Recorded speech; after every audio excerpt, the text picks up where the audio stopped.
The best and the worst Murlocs of all time. Yeah, so, I was looking at all the Murlocs in Hearthstone. There's really not as many as I expected throughout the history of the game. Only a couple classes, and then just, the rare sprinkling of neutral Murlocs. Not even every expansion has Murlocs. So this list was a little tougher than I expected. I think the top five were a little easier, but the bottom five in particular, man, there was a lot of options, but not that many good options. That said, I'd like to thank our sponsor for this video series, Squarespace. We'll talk about that a little more later, but for now, let's go ahead and jump into the 5 worst Murlocs. At the number 5 spot, it's Tasty Flyfish, and this is exactly what it means. There's like nothing really wrong with this card. I mean, it's got a pretty cool hand buff style effect. Its stat line, clearly not amazing, but for Murlocs, just throw bodies in and you're generally fairly happy. But the real issue is there's just no need for this synergy historically in Hearthstone. We've had this, tease of a Scales Paladin that is Dragon and Murloc hybrid. There's been a few other cards that played towards that, like Skyfin, for instance, and of course Scale Lord, but that deck never really came to fruition. There were some Murloc Paladins that ran the dragon stuff, but this wasn't the card that really enabled that or empowered that. Skyfin and Scale Lord as sort of the big centerpieces and finishing pieces for that deck made way more sense, whereas this card just kind of sits there and you don't really care about the dragon buff so much in the early game. You care way more about cementing stats on board as a Murloc, and this didn't contribute to that nearly as well as other Murloc options do. So you've got like a super, super fringe, kind of real deck. And you got a card that doesn't even make sense in that deck very well. So, this card's not terrible. I'm not saying this card's like unplayably bad or anything, but it seems like it's one of the more awkward Murlocs. And I challenge you to find any that are notably worse than this one that aren't already on this list. Moving on here to the number 4 spot, it's Murloc Raider. As basic as a basic card gets, a 1-mana 2/1, and it's the basicness here that's the real problem for Murloc Raider. There are so many other 1-mana Murlocs that have way more upside. Think about like Murmy, for instance. It's got that stickiness, which is great when you're following it up with additional Murloc synergy cards. Whereas this one, you just kind of plop down and it doesn't really do much. It dies to all kinds of different hero powers, any kind of 1/1. And although this may have seen some play super, super early in Hearthstone's lifespan where Murlocs were a real thing and there weren't as many Murlocs to choose from, since then this card has certainly moved to the bottom of anybody's choices for a legitimate Murloc style card. So again, not like an absolutely awful, miserable card, but not a particularly good one either, and that's why it's here. All right, so now moving into the top 3. These I feel a little bit better about saying they're the worst of the Murlocs. The last 2, I mean, it's debatable. There were a few other options. These, though, I think are near the bottom at the very least, although I'm sure these will still be hotly debated. So starting off with number 3, it's Primalfin Lookout. And although this guy has certainly made a name for himself in Battlegrounds as a great option, very efficient economy-based card, can find you some awesome stuff. In Constructed, that's just not the game plan that makes sense for Murlocs. You're not looking to take a low-tempo, high-resource advantage sort of turn, particularly for 3 mana, where there are a lot of great follow-up cards for Murloc, like Murloc War Leader or the Coldlight Seer. Primalfin Lookout is just like awful in that regard because all you're doing is playing a 3/2 instead of really cementing your board advantage through pressure or through health gain, which makes him just miserable at his cost compared to other options. Even if you like find this in the late game, often discovering a Murloc, there might be some okay choices here and there, but on average, it's not like you're going to get anything crazy out of that, which means you're spending all this mana to get sort of just another okay card. And in reality, just grabbing the dude that gives you a random Murloc, the Fish Flinger, is probably as good half the time anyway, because it's just you need bodies more than you need something really specific, and that's cheaper with the exact same stat line. So it just keeps your hand flowing and moving much more efficiently without sacrificing as much onboard stat tempo. So Primalfin Lookout just doesn't really make sense with the Murloc game plan, and for me, that's why he's suitable for this list. Moving on to the number 2 spot, it's the Deadscale Knight, another card that's really, it's got some upsides, but they're just not upsides that make much sense for Murlocs, because this one has lifesteal, which means you're sacrificing stats, even compared to our buddy the Murloc Raider, for a lifesteal upside, but lifesteal is not important to Murloc decks in most cases. Decks running Murlocs are probably going to be very aggressive. They want to go fast, they want to end the game quickly, and having some extra survivability, particularly on turn 1 when you may not have even taken any damage yet, isn't very helpful. When you play this guy later in the game, his stats are just meaningless, and that 1 extra tick of health doesn't matter much. Even if you buff him with other Murloc cards, it just doesn't add up to a meaningful impact to the game. You'd rather just have stats that help you trade or help you just go face and kill your opponent. So the keyword upside for this one hurts it really more than it helps it. You'd rather just this guy had stats. Nowadays, I think this card would be printed as like a 1 mana 2/1 or a 1 mana 1/2, maybe even a 1 mana 1/3. It would start to make a lot more sense in those regards. But in this era of Hearthstone, it wasn't good. Certainly holding up to today's standards, Deadscale Knight is a really, really disappointing Murloc. And then finally here, my number 1, the worst Murloc ever, I think. And again, I know this one will be a little debated. It's the Siltfin Spirit Walker. It's the 4 mana 2/5 for Shaman. Whenever another friendly Murloc dies, draw a card, and this one has an overload of 1, so it's kind of like you're spending 5 mana total for this one. And the reason I don't like this card is because it's just too expensive for Murlocs. And the follow-up for it, the sort of reward for it's not really what you really want to be doing with Murlocs either, which is trading in your Murlocs. So again, this is a resource-based card as opposed to a tempo or aggression-based card, which Murlocs historically don't love. And even in Shaman, if you're playing this guy, you've got other ways to get tons of Murlocs in Shaman, like the Murloc quest that fills your hand with Murlocs. So why would you need the Siltfin Spirit Walker? And Shaman has crazy damage, high pressure follow-ups with every fin is awesome. So you don't need cards like this because you're going to either end the game or generate resources way more efficiently.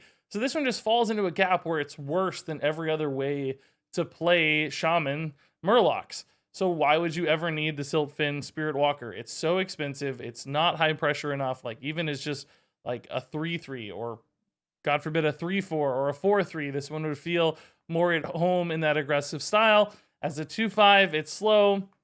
Yeah, it's a little bit sticky, but how often are you going to be able to reload in a significant enough way to like win a board back in a Murloc deck when you've spent essentially 5 mana on a resource turn instead of cementing your board advantage?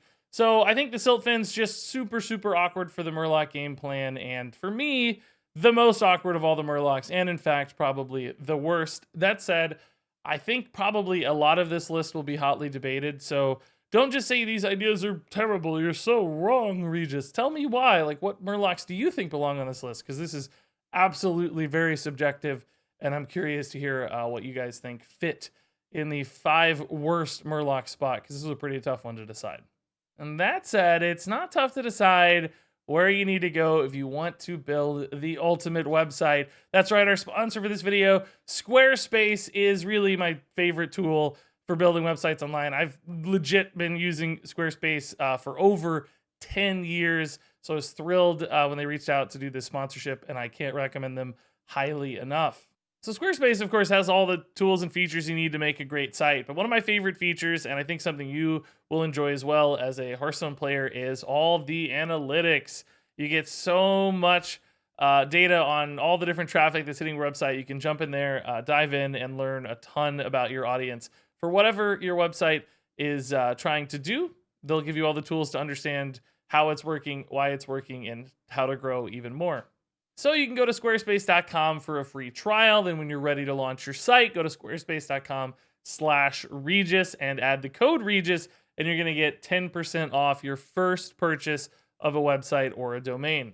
All right, so Squarespace, best website builder. Now let's talk about the best Murlocs. Starting off with my 5th best, it's Sludge Slurper for Shaman. This guy was absolutely amazing in a variety of Shaman builds. Still gets played in Shaman today, because you get a nice body to start with. You get this lackey, which, of course, lackeys, as we know, are amazing. So really good to cycle through all kinds of different stuff, generate resources, keep your early game really consistent. It's got Battle Cry synergies, which Shaman certainly adores. And then it was so good, it actually got nerfed. Remember? This got nerfed, and then it got unnerfed again, just depending on the meta shakeups. But you know the card's good when it's getting nerfed, which is a great sign that Sludge Slurper packed so much punch despite its overload. And it's one of those Murlocs that transcends Murloc decks, which is actually fairly rare. Most of the time, Murlocs are restricted to that kind of game plan. This one moved outside of that world, and that's why I think I have to honor it here. Moving on to Sir Finley Mrrgglllrlgrl, another card that sort of transcended the Murloc life. This guy, of course, replaces your hero power, and you may not remember this, but back in the day, this was used a lot for different kinds of aggro decks to swap out their hero power. So if you're playing like Warrior, for instance, you're a Pirate Warrior, you don't really want the armor up button because that sucks. You want something that's going to deal damage, so maybe you take Hunter's hero power. You might even take Mage because that deals 1, or Druid, and you're happy to swap that out. So Sir Finley popped into a lot of decks like that to give them an option when it comes to hero powers. And back in the day, you know, we didn't have that many 1-mana 1/3s floating around, so this was still a good option just to contest the early board and start creating some pressure as well, making Sir Finley a pretty flexible card that got played in a lot of different decks. Next up here is Coldlight Seer, and this has been one of the go-to big linchpin cards for any kind of aggressive Murloc deck. Now, clearly there haven't been as many of those lately. We've had Murloc Paladin, we've had some Shaman with Murloc stuff popping in, but back in the day, I mean, even super early in Hearthstone's lifespan, Murloc Warlock was a real high-tier deck, and cards like Coldlight Seer really helped cement that early Murloc start you'd get by, of course, adding, you know, 6 to 8 health to the board or something, making it unclearable for most decks, and really making sure you won the game if you hit your Coldlight Seer on time and on curve in a compelling way. So it's just a great card because of how many raw stats it can develop and really help protect your board state. Clearly, it's been important in Battlegrounds as well, so it's always cool to see cards like this get a second lease on life in a new game mode. But it didn't need that to stand out. It certainly has been fine in standard format constructed throughout its lifespan, and a card that I think you have to recognize here.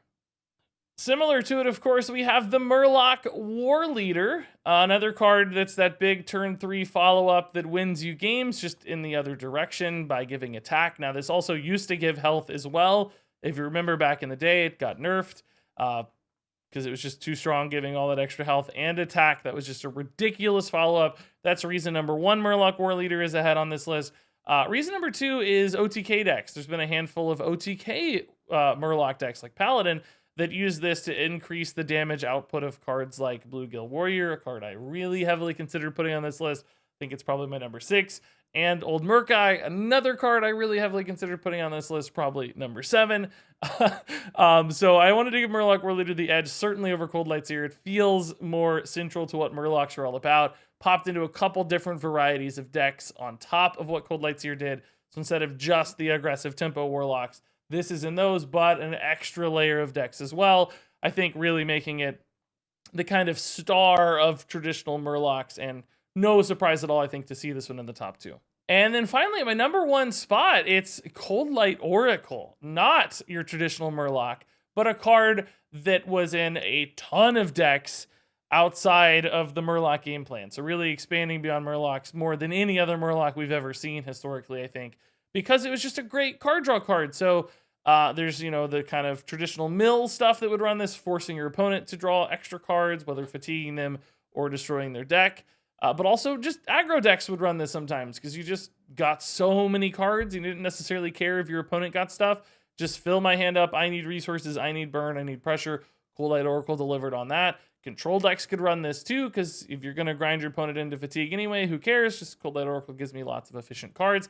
So we've seen combo shenanigans, we've seen mill shenanigans, we've seen aggro, we've seen control, we've seen a little bit of everything for Coldlight Oracle. It was so predominant and so important that it got Hall of Famed, of course. Another great sign that a card has been very influential and powerful. So although frustrating in some cases, I think really historically one of the more fun cards in Hearthstone. And to me, the most meta impactful and meta important Murloc perhaps in the history of the game. And there you go, folks. That wraps it up for our best and worst Murlocs.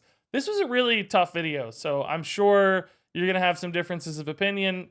Awesome, good. Share those in the comments below. I'm really curious what you guys think. There are some cards that definitely could be argued to be on either of these lists, so I'm curious to hear your thoughts there. I'll do my best to answer questions and share my takes as well, but ultimately nobody's right. So, you know, you're just as valuable as me when it comes to this particular opinion. That said, I'd like to thank our sponsor again, Squarespace, for sponsoring this video and other best and worst videos in this series. And I'd like to thank you guys for watching. And until next time, game on.